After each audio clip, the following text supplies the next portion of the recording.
South Africa یعنی Sudan میں بھی جنگ شروع ہو گئی ہے. Sudan from spiraling into civil war as two rival generals battle in for Sudan, a crisis that now threatens to engulf the entire region, according to the head of the United Forces Nations. remain locked in a power struggle. There's growing fear that intensifying clashes in Sudan between the army and paramilitary forces risks. اور اس جنگ کی وجہ Sudan کے multiple religions اور multiple culture ہیں. 1956 میں Sudan نے برطانیہ سے آزادی حاصل کی. اس کے بعد ہمیشہ سے سوڈان میں حالات خراب رہے ہیں. 1956 سے لے کر 1989 تک سوڈان میں سول وار رہی ہے. 1980 میں جب عمر البشیر جو اس ٹائم کے وزیر اعظم تھے اس کا تختہ الٹ کر خود صدر بن گئے اور ساتھ ہی میں وزیر اعظم کا عہدہ بھی ختم کر دیا تاکہ ساری پاور اس کے پاس ہو. اب سوال یہ ہے کہ اس کے بعد حالات ٹھیک ہوئے تو جواب ہے نہ. اس کے بعد حالات اور خراب ہو گئے کیونکہ جو نارتھ سوڈان کے لوگ تھے ان لوگوں نے ساؤتھ سوڈان کے لوگوں پر تشدد کرنا شروع کر دیا اور ان کو دبانے کی کوشش کی. ساؤتھ سوڈان کے لوگ اپنے لیے ایک الگ ملک چاہتے تھے اور اس کے لیے ان لوگوں نے جدوجہد شروع کی. اب آزادی کی تحریک کے کچھ اثرات نارتھ سوڈان کے دارفور ایریا میں بھی نظر آنے لگے اور ان باغیوں کو دبانے کے لیے سوڈان حکومت نے عرب کے کچھ لوگوں کو اکسایا اور جنجاوید ملیشیا اسٹیبلش کیا. 2005 میں سوڈان حکومت اور ساؤتھ سوڈان کے لوگوں کے درمیان ایک معاہدہ ہوا جس کے بعد یہ تنازع حل ہو گیا جس میں سے 20 لاکھ لوگوں کی جانیں گئی اور لاکھوں زخمی ہوئے. اب اس کے بعد جنجاوید ملیشیا کے کچھ لوگوں کو منحرف کر دیا گیا اور کچھ کو سوڈان آرمی میں شامل کر دیا گیا.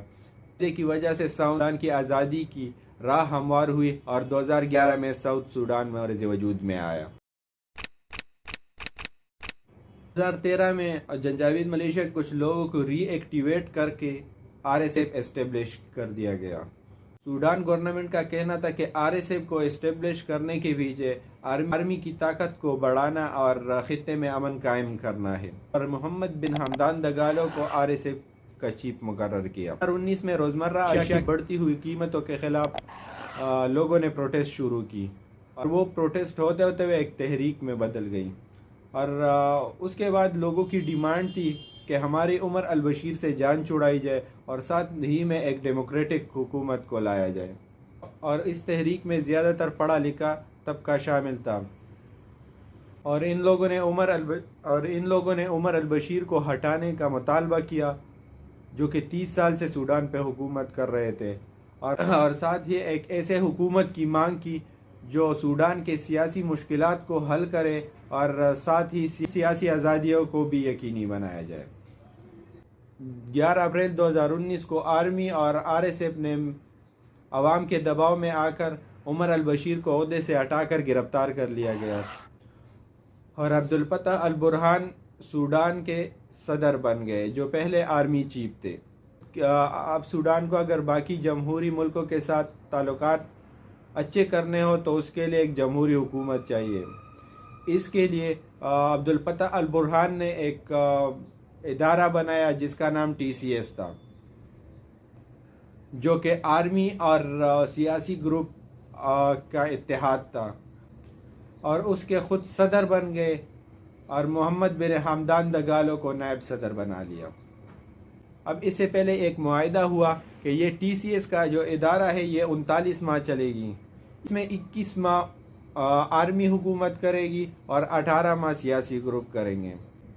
نومبر 2021 کو آرمی کی حکومت ختم ہونے والی تھی. اس سے ایک ماہ قبل سرکاری وزراء، سیاسی کارکن، سرکاری افسران، صحافیوں کو گرفتار کر لیا گیا اور کچھ کو نظر بند کر لیا گیا اور حکومت کو آرمی نے ہائی جیک کر دیا.